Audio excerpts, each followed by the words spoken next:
오늘 우리가 나눌 은혜 말씀은 이사야서 43장 1절 말씀입니다.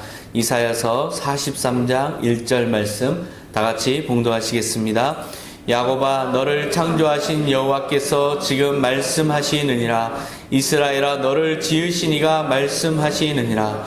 너는 두려워하지 말라. 내가 너를 구속하였고 내가 너를 지명하여 불렀나니 너는 내 것이라. 아멘. 오늘 말씀은 불러내어진 존재라는 제목으로 은혜를 나누고자 합니다. 이 말씀은, 오늘 이 본문의 말씀은 우리가 참 위로를 받는 말씀입니다. 내가 어떤 존재인가, 내가 어떤 사람인가 분명하게 정의 내려지는 말씀입니다. 나는 하나님의 것이다. 나는 하나님의 선택을 받은 존재이다. 나를 주님께서 지명하여 불렀다. 이 세상에 이 예수 믿는 경쟁률이 굉장히 치열합니다. 지금 당의 정당에서 비대위원장을 뽑는데 많은 사람들을 선정해 놓고 뽑는데 아무도 안 한다고 합니다. 정말 경쟁률이 치열한 것 같아요. 그거 되기가 굉장히 치열합니다. 아무도 안 한다고 하는 것이 더 어려운 겁니다. 지금 예수 믿는 것도 마찬가지입니다. 예수를 믿는 것이 사실은 엄청난 경쟁입니다. 주님께서 하나님의 나라를 우리에게 주시겠다고 하는 이 약속을 많은 사람이 전해들었지만 그것을 참여하는 사람은 너무나 적습니다. 그런데 그 가치를 모르기 때문에 그렇게 하는 겁니다. 가치를 모르기 때문에 그것을 안 존재, 그것을 알게 된 존재는 하나님의 선택을 받은 존재일 수밖에 없습니다. 여러분들은 하나님의 부르심을 받았고 세상에서 돌아다니다가 하나님께 불러내어진 존재입니다. 그래서 여러분에게는 또 다른 세상이 열렸어요. 즉 그냥 여러분이 사는 아무 생각 없이 사는 세상이 아니라 궁극적인 현실이 열렸습니다. 하나님께서 예비하신 현실, 예수님께서 예비하신 예수 그리스도가 왕 되신 현실이 열렸습니다. 그래서 지금 여러분이 살아가는 것은 그 궁극적인 현실 이전의 현실이에요. 세상이라고 하죠. 우리는 세상 속에 살아가지만 세상에 속한 자가 아닙니다. 세상에 살아가지만 세상을 따르는 사람이 아닙니다.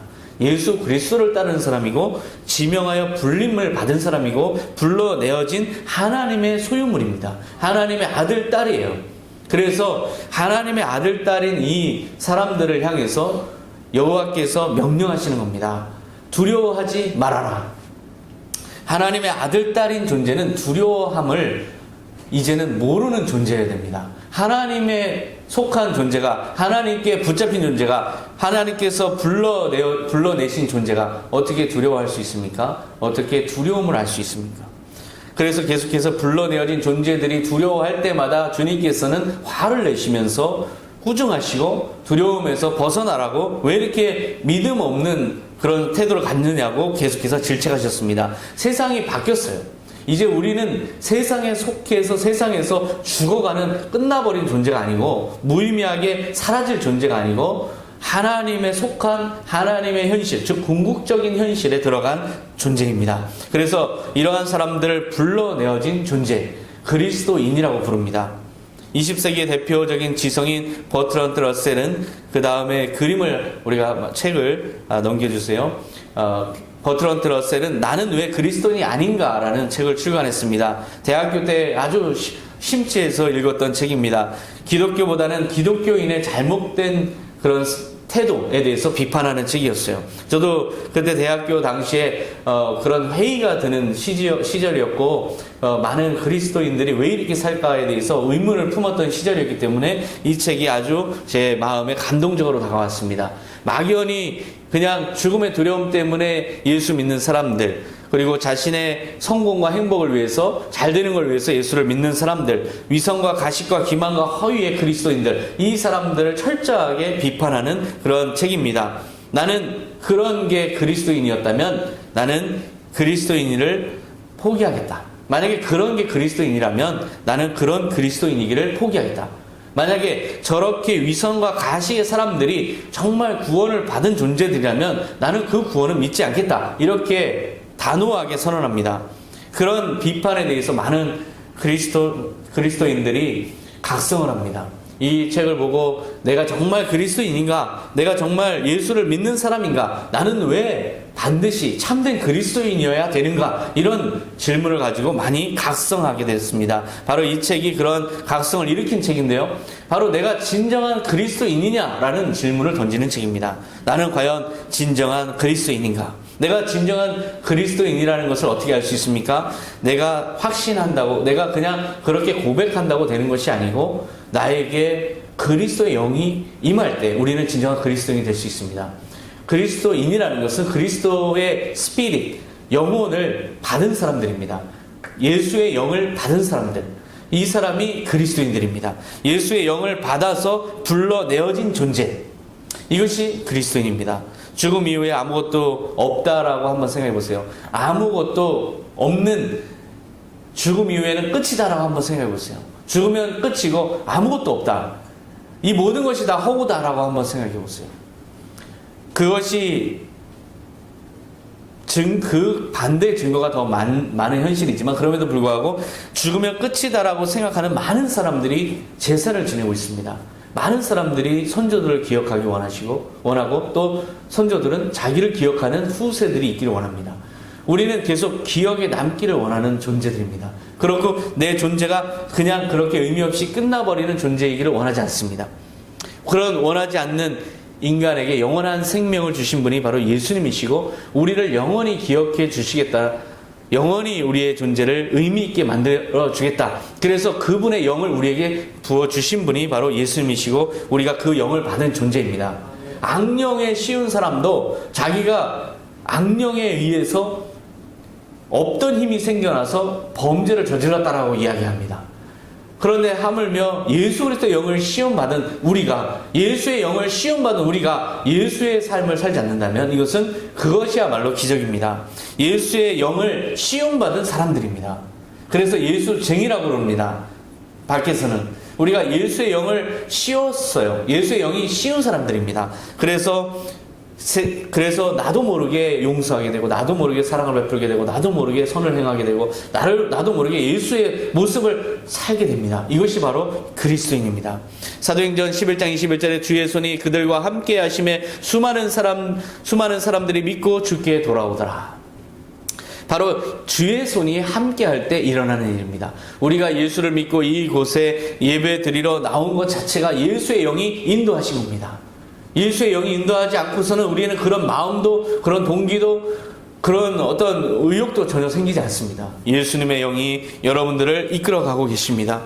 그 당시에 많은 비유대인 이방인들로서 예수를 믿는 사람들이 많았습니다. 안디옥에 많았습니다. 안디옥은 시리아의 큰 도시인데요. 이곳에 유대인이 아니면서 예수를 믿게 된 사람들을 불러서 그리스도인이라고 한 겁니다.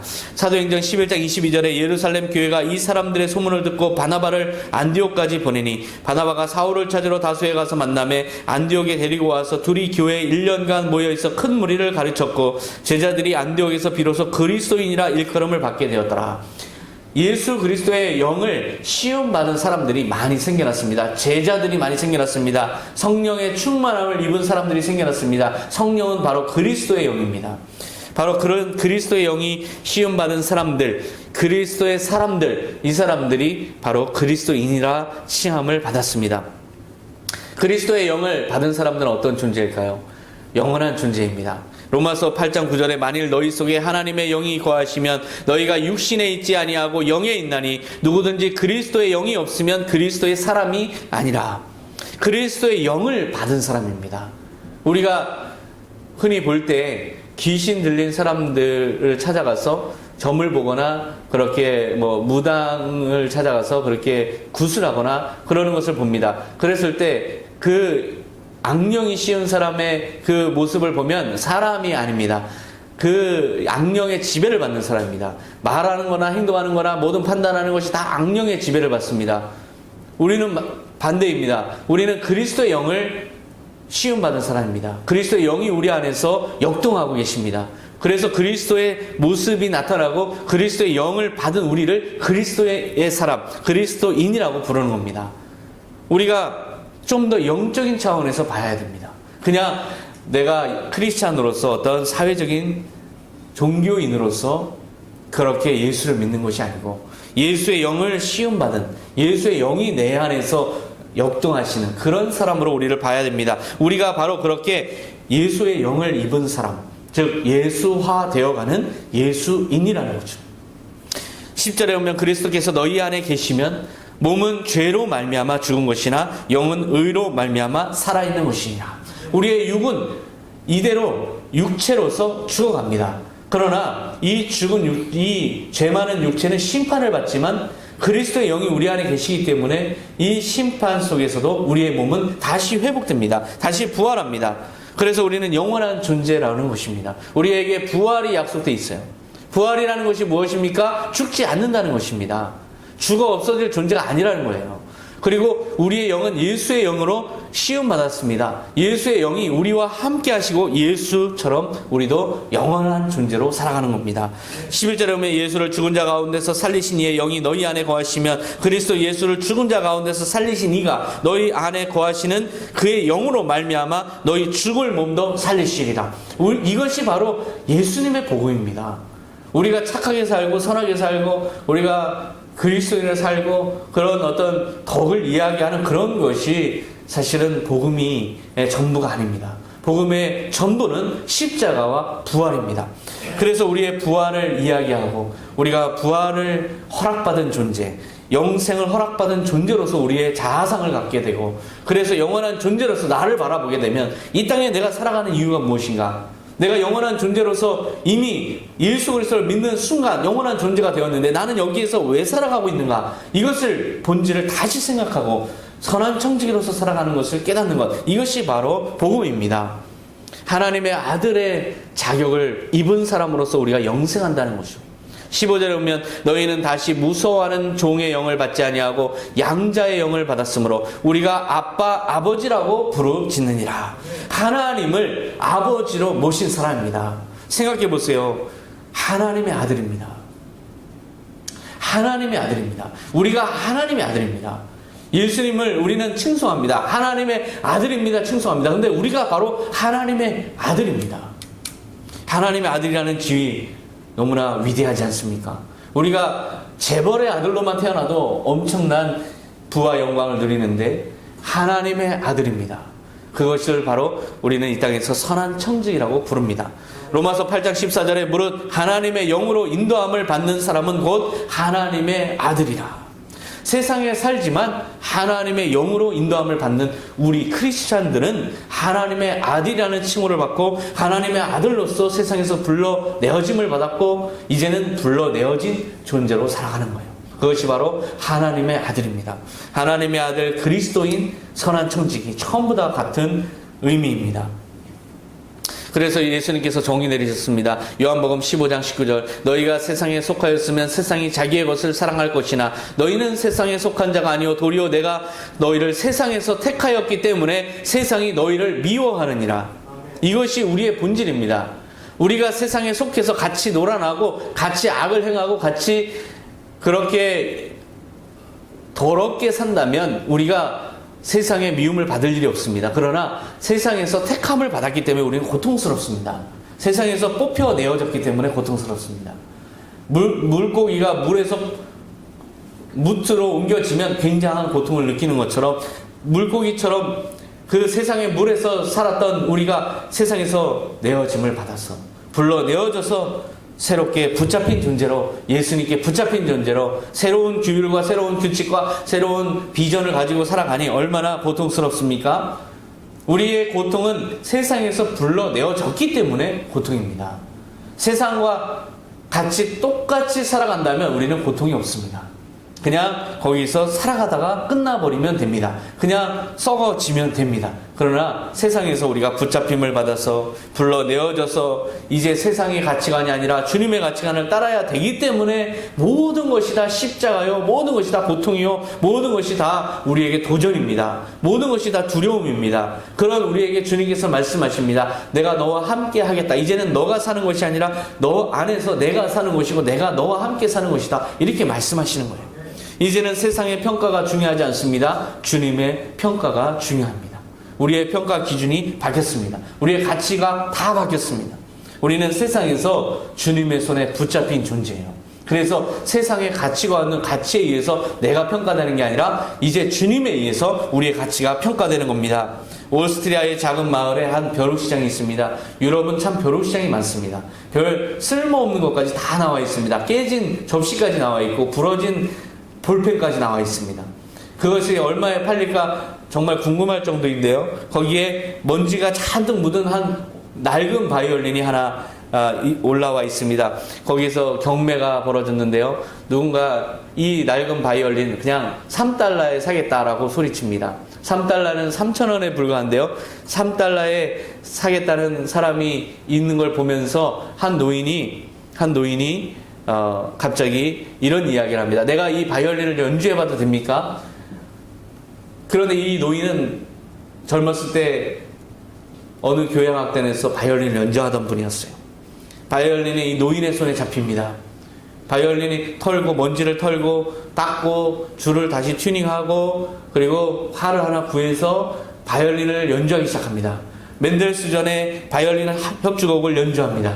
그런데 이 3달러에 불과한 이 바이올린이 이 노인의 손에 붙잡혀서 연주가 되니까 이건 오케스트라 정말 뛰어난 연주가가 연주할 만한 아주 고급 바이올린이 됐습니다. 아주 소리가 좋습니다. 아주 많은 사람들이 감동하면서 듣습니다. 연주가 끝나면서 많은 사람들이 박수를 치는 가운데 어떤 사람이 소리를 지릅니다. 3,000달러에 사겠어. 누구의 손에 붙잡히느냐에 따라 가치는 달라집니다. 우리는 지금 세상에서 아무도 안 알아주고 있어요. 아무도 안 알아주는 사람으로 살아가고 있습니다. 그러나 주님께서 여러분을 붙잡으셨고 불러내셨고 여러분을 사용하시기 시작하셨습니다. 그러면 여러분의 가치는 무한한 가치로 바뀌는 겁니다. 바로 이렇게 주님께 불러내어진 존재로서 우리는 얼마나 위대한 영광을 받은 존재입니까? 이런 영광스러운 삶으로 바뀐 우리의 모습, 이것이 바로 불러내어진 존재로서 하나님의 아들로서 우리의 모습입니다. 그런데요, 우리는 불러내어진 존재로서의 내 자신에 대해서 익명성 속에서는 내가 그렇게 불러내어졌으니 감사드립니다. 아주 너무나 영광입니다. 주님께서 나를 이렇게 구원해 주셨으니 감사와 영광을 주님께 돌립니다. 그런데요, 우리가 사명을 부여받으면 우리의 마음은 달라집니다. 우리에게 주님께서 이제 가라, 이제 너에게 내 뜻을 너를 통해서 실현하겠다, 너를 내가 선택했다, 이제 너를 사용하겠다. 주님께서 명령하시면 우리는 태도가 바뀝니다. 익명성 속에서는 얼마든지 우리가 환영합니다. 내가 잃을 게 없거든요. 그런데 내가 사명자로 부름을 받고 내가 처한 곳에서 선한 청지기로서 내 사명을 감당해야 될 때 우리는 전혀 달라집니다. 우리가 영웅이 되기를 원하진 않아요. 누군가 영웅을 박수치는 건 원합니다. 그러나 영웅이라는 건 사실 모든 영웅 시리즈의 모든 영웅 내러티브에서 영웅이라는 건 사실 자기를 지향합니다. 우리가 영웅 영화를 보지만 사실 누가 영웅입니까? 그 영웅을 박수치고 있는 내가 영웅입니다. 사실은 내가 영웅이 되기를 주님은 원하세요. 내가 주인공이 되기 원하세요. 내가 하나님의 아들로서 그 어떤 위대한 사도보다 더 뛰어난 사도로서 내가 맡은 곳에서 충성을 다하기 원하세요. 그러나 우리는 그럴 때마다 번번이 우리 자신의 본 모습을 드러냅니다. 주님, 그것은 제가 받을 수가 없습니다. 주님, 그것은 내가 따를 수가 없습니다. 주님, 그것은 내가 도저히 할 수가 없습니다. 그 십자가는 내가 질 수가 없습니다. 바로 이것이 우리의 이중적인 모습이에요. 불러내어진 존재라면, 불러내어진 존재임을 확신한다면 내가 부름을 받았을 때 주여 나를 사용하여 주시옵소서, 오히려 내가 준비되어 있습니다 라고 나서야 되는데 우리는 그러지 못합니다. 많은 사람들이 오히려 그것을 거부합니다. 오늘 거부하는 한 인물을 우리가 같이 묵상할까 합니다. 모세입니다. 모세는 위대한 이스라엘 민족의 지도자죠. 그런데 모세가 부름을 받았을 때의 모세는 전혀 그렇지 않았습니다. 모세는 아주 무의미한 인생을 살고 있었어요. 40년 동안이나 광야에서 장인의 양떼를 치던 목자에 불과합니다. 장인의 양떼, 자기 양떼도 아닙니다. 장인의 양떼입니다. 40년 동안 광야에서 목자로서 살다가 하나님의 방문을 받습니다. 호렙산에서 떨기나무 불꽃이 꺼지지 않는 것을 보고 다가갔다가 하나님과 만납니다. 출애굽기 3장 4절에 보면 하나님이 떨기나무 가운데서 그를 불러 이르시되 모세야 모세야 하시매 그가 이르되 내가 여기 있나이다. 하나님이 이르시되 이리로 가까이 오지 말라. 내가 선 곳은 거룩한 땅이니 내 발에서 신을 벗으라. 모세는 애굽에서 동족을 때리는 한 사람을 죽이고 도망 나와서 광야에서 방황하다가 이드로의 사위가 돼서 40년 동안 거기서 소일하면서 양떼를 지키면서 무의미한 인생을 살아가다가 하나님을 만난 겁니다. 하나님께서 신을 벗으라 하십니다. 신을 벗으라는 게 뭘까요? 신이라는 게 무엇일까요? 신이라는 것은 바로 여러분의 삶의 자리입니다. 여러분이 익숙한 삶의 자리입니다. 여러분이 익숙한 삶의 터전, 여러분이 익숙한 삶의 모든 기존의 여러분의 삶입니다. 내 인생, 내 인생의 터전, 이것입니다. 이것을 벗어버리라는 겁니다. 이제는 내가 너를 불렀으니 너는 나와 함께 가야 되기 때문에 이제는 너의 삶의 자리에서 떠나라는 겁니다. 그 명령을 받았을 때 하나님께서 그렇게 명령하시고 그리고 실제로 무엇을 모세에게 시킬지를 명령하십니다. 7절에 보면 여호와께서 이르시되 내가 애굽에 있는 내 백성의 고통을 분명히 보고 그들의 부르짖음을 들었으니 이제 가라. 내가 너를 바로에게 보내어 너에게 내 백성 이스라엘 자손을 애굽에서 인도하여 내게 하리라. 엄청난 명령을 갑자기 부여하십니다. 소명을 부여받았습니다. 애굽에 가서 바로에게 보내겠다. 파라오는 당대의 최고의 악명 높은 제국의 황제입니다. 파라오에게 보내겠다는 거예요. 광야에서 40년 동안 지금 홀로 목동으로서 살아가던 모세에게 갑자기 너를 파라오에게 보내서 이스라엘 백성을 거기서 이끌어내겠다. 200만 명을 이끌어내겠다. 이것은 상상할 수 없는 일입니다. 모세는 너무나 두려워집니다. 아니, 하나님이 함께 하시는 건 좋은데요. 어떻게 이것을 제가 합니까? 제가 합니까? 어떻게 제가 합니까? 그 순간 하나님은 사라졌습니다. 그 마음에서 하나님에 대한 믿음은 사라졌습니다. 하나님이 위대한 존재로 내게 다가오신 것에 대한 의미는 다 사라졌습니다. 떨기나무는 마음속에서 지워졌습니다. 그 명령을 받고 모세의 첫 반응은 이겁니다. 11절에 모세가 하나님께 아뢰되 내가 누구이기에 바로에게 가며 이스라엘 자손을 애굽에서 인도하여 내리이까. 하나님이 이르시되 내가 반드시 너와 함께 있으리라. 내가 그 백성을 애굽에서 인도하여 낸 후에 너희가 이 산에서 하나님을 섬기리니 이것이 내가 너를 보낸 증거니라. 지금 하나님께서 딱 하나의 이유를 얘기하십니다. 이렇게 할 수 있는 딱 하나의 이유는 내가 너와 함께 하리라. 이거밖에 없어요. 그냥 이 말을 듣고 가야 됩니다. 목숨 걸고 가야 됩니다. 가서 파라오 앞에 가지도 못하고 죽임을 당할 수도 있어요. 그런데 지금 모세는 가야 되는 상황이 됐습니다. 갑자기 너무나 두려워집니다. 부담스러워집니다. 이런 부담이 다가올 때 우리는 그것에 대해서 거부하기 시작합니다. 거부한다는 것은 무엇일까요? 두려워한다는 겁니다. 근데 그 두려움을 주님께서는 지극히 싫어하십니다. 하나님이 함께 하시겠다라는 말씀 하나로 그 믿음으로 나아가길 원하는데 모세는 그렇지 않아요. 자기 자신을 인식하기 시작합니다. 하나님 없는 자기 자신을 인식하는 거예요. 하나님이 함께하는 자기 자신을 생각하라고 하나님 말씀하시는데 모세는 하나님 없이 자기 자신을 생각합니다. 하나님 없이 지금 파라오를 만날 생각을 하니 두려운 거예요. 나만의 인생을 생각합니다. 이게 바로 인간입니다. 아무리 불러내어진 존재로서 우리가 살아가지만 순간적으로 우리는 하나님 없이 내가 어떻게 이 험한 세상, 이 험한 도전을 이겨나갈까? 이것에 대해서 하나님 없이 생각하는 겁니다. 이것이 바로 우리의 아주 치명적인 결함이에요. 하나님이 함께 하시는 존재라는 것을 끝까지 믿어야 되는데 그렇지가 못합니다. 우리는 순간순간 하나님 없는 현실 속에서 고통받고 있어요. 순간순간 세상이 자기 마음 같지 않은 현실 속에서 우리는 두려움 속에 빠집니다. 그리고 이기주의가 됩니다. 이기주의라는 것은 다른 사람에 대한 이기주의가 아닙니다. 하나님에 대한 이기주의입니다. 하나님 없이 자기를 생각하는 것, 이것이 이기주의고 이것이 죄이고 이것이 바로 아담이 범한 죄입니다. 하나님 없이 자기가 살고자 했을 때 아담은 죄를 짓게 됐어요. 모세도 지금 순간적으로 바로 하나님을 대면하고 나서도 하나님 없이 자기를 생각합니다. 그때 그는 두려움 속에 빠지고 현실주의적으로 판단하고 거기서 하나님과 논쟁이 시작됩니다.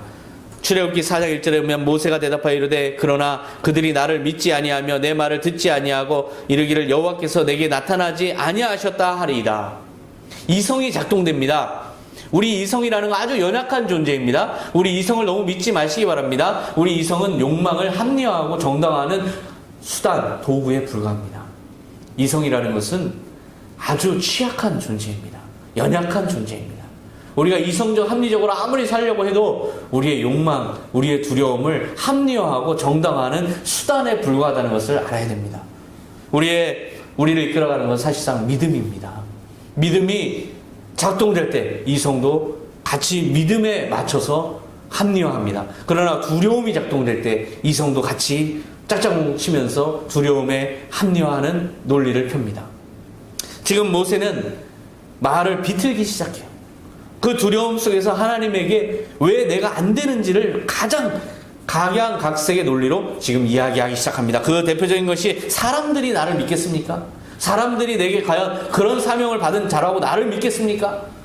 하나님에게 지금 사람들을 이야기합니다. 하나님이 함께 하시겠다는 그 논리, 그거 이외에 하나님께서는 아는 논리가 그것에 대해 더 이상 생각할 논리가 없는데 모세는 각양각색의 논리를 펴니다.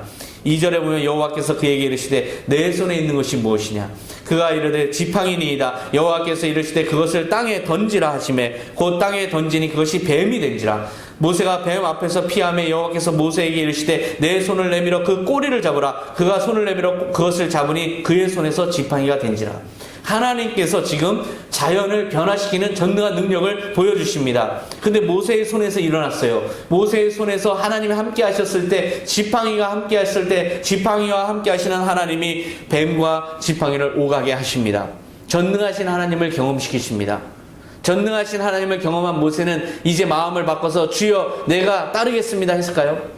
전능한 능력을 보여주시옵소서 우리가 구합니다. 주님 기적을 보여주시옵소서. 주님 이적을 보여주시옵소서. 예수님에게 많은 사람들이 그랬습니다. 이적을 좀 보여주시옵소서. 그러면 믿겠나이다. 그랬더니 주님께서 내가 보일 이적은 요나의 이적밖에 없다. 이렇게 말씀하셨습니다. 왜냐하면 지금 지팡이가 변하는 이 전능하신 하나님의 능력, 이렇게 변하게 하신 하나님의 능력을 보고도 모세는 믿지 않습니다.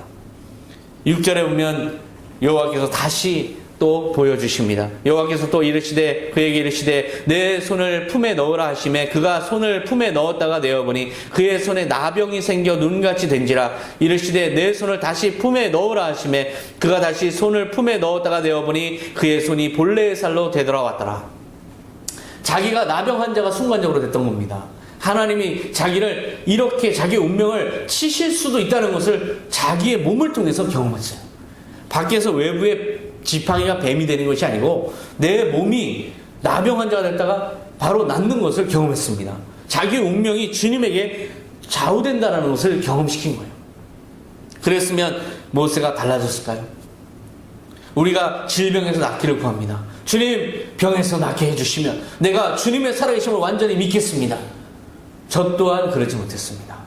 제가 간수형 저처럼 낫고 나서 그리고 나서 또 대학교 다니면서는 다시 신앙에 대해서 회의를 가졌던 적이 있습니다. 그렇지가 않습니다. 우리가 기적을 통해서 주님을 믿는 게 아닙니다. 우리가 믿고자 했을 때 믿는 겁니다.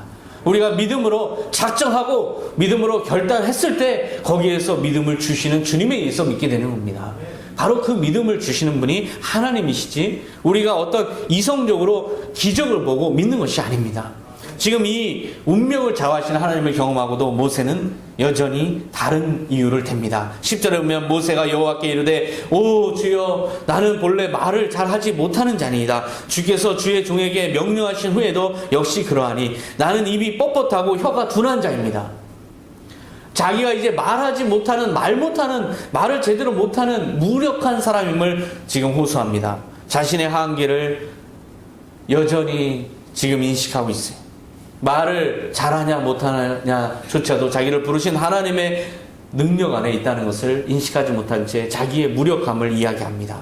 자신의 한계, 그것은 너무나 잘 아는 자신의 한계입니다. 그러나 이 말은 사실상 자기가 말을 못한다는 이야기를 하기보다는 두렵다는 겁니다. 하나님 두렵습니다. 여전히 나는 주님이 계시다는 것을 확신하지 못합니다.